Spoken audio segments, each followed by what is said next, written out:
I usually drink my whiskey neat, and when I do, I reach for scotch or rye over bourbon. So the Bartesian Manhattan pod was a bit of a stretch for me. This was my first Manhattan as a cocktail, so think of this as the honest take of a curious owner, not a Manhattan purist. Here is what the pod is. The Manhattan is one of Bartesian's classic whiskey capsules, named after New York City's Manhattan Club. It's built around sweet vermouth and aromatic bitters with a hint of cherry, and whiskey is the base spirit you supply yourself. The capsule has no alcohol in it. You fill the labeled whiskey spirit bottle with your own whiskey, drop in the pod, choose a strength, and the machine measures and mixes the drink for you in about 30 seconds. For the whiskey, I went with Woodford Reserve. I keep a few bourbons on hand, and it felt like the right pick for a first run at this one. I ran it on the regular setting, which pours about 2 ounces of spirit and came out nicely balanced. Strong pushes it toward 3.5 ounces if you want it more spirit forward. I shook mine with ice and poured it over fresh ice in a stemless martini glass, then finished it with a single maraschino cherry. Bartesian recommends serving it up in a coupe. I didn't have one, so I went with the martini glass. Use whatever glassware you have on hand. Now, the taste. On the nose, it's sweet, a bourbony sweet smell that pulls you in before the first sip.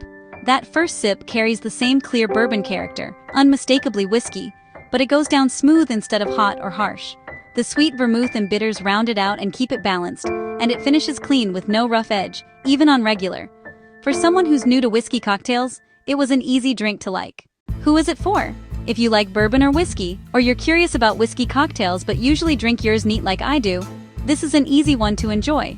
If you don't like the taste of whiskey, or you're after something light and fruity, this isn't your pod, because it tastes like exactly what it is. One honest note on when I'd reach for it. On a warm day by the pool, I usually go for rum, tequila, or vodka drinks, so neat whiskey doesn't fit that mood for me. A Manhattan like this could fill that gap.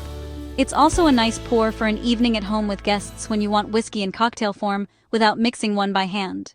My verdict is a 7.5 out of 10. I came in as someone who drinks whiskey neat and had never had a Manhattan as a cocktail, and I still enjoyed this one. It's smooth, it tastes good, and it's easy to like. My one honest caveat is that this was my first Manhattan, so I don't have another version to measure it against yet. Next time, I want to make it with a rye to see how the extra spice plays. If you want to build a whiskey night around it, you can drop the Manhattan and whatever else you're pouring onto a free custom cocktail menu at thecocktailace.com. Name your bar, pick your pods, and print or share it. Thanks for watching.